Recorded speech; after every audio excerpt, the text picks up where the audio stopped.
ఉత్తరప్రదేశ్ తర్వాత దేశంలో అతిపెద్ద రాష్ట్రం మహారాష్ట్ర. భాజపా కేంద్రంలో వరుసగా 2 సార్లు సొంత బలంపై అధికారంలోకి రావడానికి దోహదం చేసిన ఈ రాష్ట్రంలో ఇటీవలి లోక్సభ ఎన్నికల్లో ఆ పార్టీకి గట్టి ఎదురుదెబ్బ తగిలింది. ఇప్పుడు శాసనసభ ఎన్నికల రూపంలో మరో పరీక్షకు సిద్ధమైంది భాజపా. రాబోయే రోజుల్లో భాజపా ఎదుర్కోబోయే అనేక సవాళ్లకు మహారాష్ట్ర ఎన్నికలు సమాధానం చెప్పబోతున్నాయి. అటు చీలికలతో కుదిలిన శివసేన, యూబీటీ, శరద్ పవార్ నేతృత్వంలోని ఎన్సీపీ భవిష్యత్తును కూడా ఇవి తేల్చబోతున్నాయి. శ్రేణుల్లో ఉత్సాహం నింపి పార్టీని ఉత్సాహంగా ముందుకు తీసుకెళ్లాలన్నా, మోదీ ప్రభుత్వాన్ని ఇరుకున పెట్టాలన్నా కాంగ్రెస్కు కూడా ఈ ఎన్నికలు కీలకమే.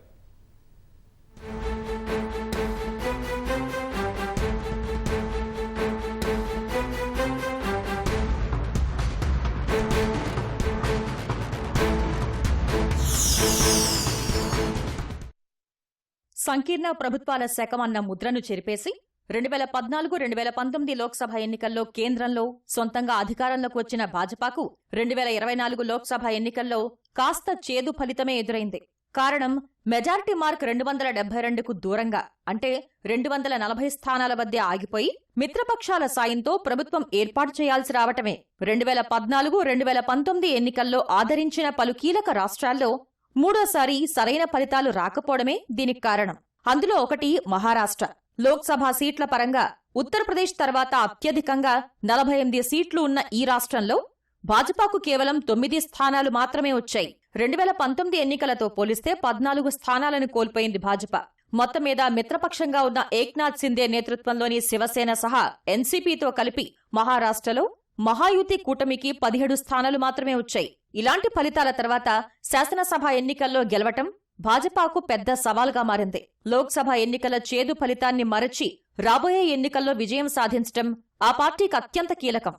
దేశవ్యాప్తంగా చూసినప్పుడు ఉత్తరప్రదేశ్ తర్వాత మహారాష్ట్ర ఒక పెద్ద రాష్ట్రంగా, కీలకమైన రాష్ట్రంగా మహారాష్ట్రలో జరిగే పరిణామాలు అటు దేశవ్యాప్తంగా జరిగేటువంటి ఎన్నికలపై ప్రభావం చూపటంతో పాటు మరీ ముఖ్యంగా బీజేపీ యొక్క రాజకీయ నాయకత్వంపై, నరేంద్ర మోడీ యొక్క రాజకీయ నాయకత్వంపై, అమిత్ షా యొక్క ఎత్తుగడలపై ప్రభావం చూపే అవకాశం ఉంది. కాబట్టి అక్కడ ఉన్నటువంటి సామాజిక సమీకరణాలు, డబ్బు ప్రవాహం, రకరకాలైనటువంటి రాజకీయ ప్రవాహం అన్నింటికీ మించి మహారాష్ట్ర రాజకీయాల్లో నేనంటే నేను ముఖ్యమంత్రి కావాలనేటువంటి పదవీ కాంక్ష అటు శివసేనలో ఉన్నటువంటి చీలిక వర్గంలోనూ, ఇటు కాంగ్రెస్లో ఉన్నటువంటి చీలిక వర్గము, ఎన్సీపీలో ఉన్నటువంటి చీలిక వర్గం కూడా ఒక ప్రధానమైన పాత్ర పోషిస్తుంది. కాబట్టి ఈ మహారాష్ట్ర రాజకీయాలు బీజేపీ పార్టీగా చూసినప్పుడు బీజేపీ రాజకీయ భవిష్యత్తు నిర్ణయించే అంశాలు మాత్రమే కాకుండా అమిత్ షా యొక్క రాజకీయ ఎత్తుగడలను, రాజకీయ చతురతను, నరేంద్ర మోదీ యొక్క రాజకీయ నాయకత్వాన్ని నిర్ణయించే ఎన్నికలు. కాబట్టి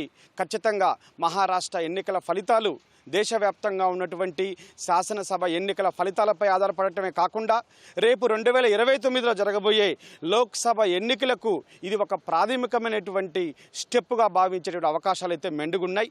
మహారాష్ట్రలో గెలవడం భాజపాకు ఆ రాష్ట్రం వరకు మాత్రమే కాకుండా పలు ఇతర రాష్ట్రాలపైన ప్రభావం చూపించే అవకాశం ఉంది.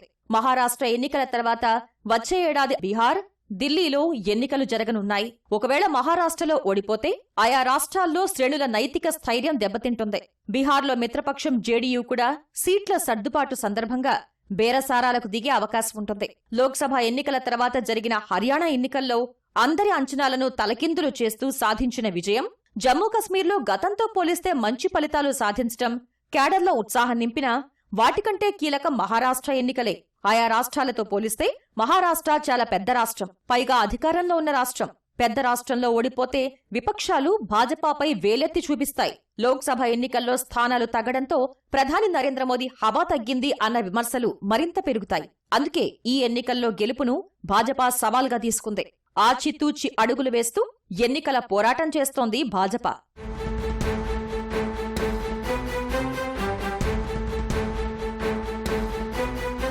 మహారాష్ట్రలో భాజపా దాటాల్సిన అతిపెద్ద గండం విపక్షాలను చీలుస్తుంది అన్న అపప్రదను తొలగించుకోవడం. శివసేన, ఎన్సీపీలను చీల్చింది అని భాజపాపై విమర్శలున్నాయి.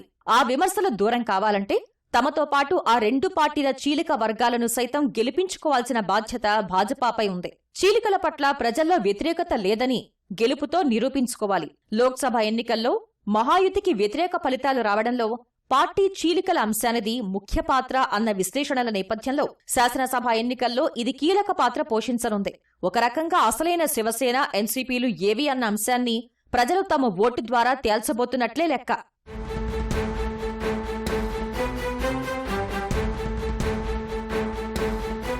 కేంద్రంలో ప్రస్తుతం భాజపా ప్రభుత్వం ఉన్నా అది సంకీర్ణ సర్కార్. తెలుగుదేశం, జేడీయూ వంటి మిత్రపక్షాల దన్నుతో అధికారంలో కొనసాగుతోంది. గతంలో సొంతంగా అధికారంలో రావడంతో ఆర్టికల్ 370 రద్దు, నోట్ల రద్దు వంటి కీలక నిర్ణయాలను స్వేచ్ఛగా తీసుకున్న భాజపాకు మహారాష్ట్రలో ఓడితే అలాంటి అంశాల విషయంలో ముందుకు సాగటం కాస్త కష్టంగా మారే అవకాశం ఉంది.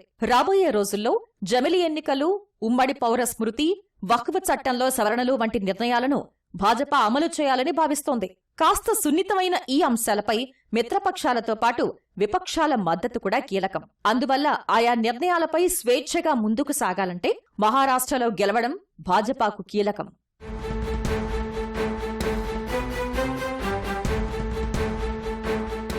మహారాష్ట్రలో గెలుపు విపక్ష కాంగ్రెస్ సహా శివసేన, యూబీటీ, శరద్ పవార్ నేతృత్వంలోని ఎన్సీపీకి కూడా ముఖ్యమే. లోక్సభ ఎన్నికల్లో గతంతో పోలిస్తే మంచి ఫలితాలు సాధించినా గెలుస్తామని ఆశలు పెట్టుకున్న హర్యానాలో ఓడిపోవడం కాంగ్రెస్ కు తీవ్ర నిరాశను మిగిల్చింది. అందువల్ల హర్యానా ఓటమిని మరవాలంటే మహారాష్ట్రలో గెలవటం కాంగ్రెస్ కు చాలా కీలకం. రాబోయే రోజుల్లో శ్రేణుల్లో స్థైర్యం నింపి పార్టీని ఉత్సాహంగా ముందుకు నడిపించడంలో ఈ గెలుపు 1000 ఏనుగుల బలాన్నిస్తుంది. భాజపాపై విమర్శల జోరును పెంచడానికి కూడా ఇది మేలు చేస్తుంది. ఇక చీలికలతో కుదేలైన శివసేన, యూబీటీ, శరద్ పవార్ నేతృత్వంలోని ఎన్సీపీలు పూర్వ వైభవం సాధించాలంటే అసెంబ్లీ ఎన్నికల్లో గెలవటం కీలకం. లోక్సభ ఎన్నికల్లో మంచి ఫలితాలు సాధించడంతో శ్రేణుల్లో ఉత్సాహం వచ్చినా దాన్ని అలాగే ఉంచి ఉనికిని కొనసాగించాలంటే శివసేన, యూబీటీ, శరద్ పవార్ నేతృత్వంలోని ఎన్సీపీలకు అసెంబ్లీ ఎన్నికల్లో గెలవటం అత్యవసరం. ఇలా మహారాష్ట్ర ఎన్నికలు కీలక పార్టీల భవిష్యత్తును, రాబోయే కాలంలో అనేక పరిణామాలను నిర్ణయించబోతున్నాయి.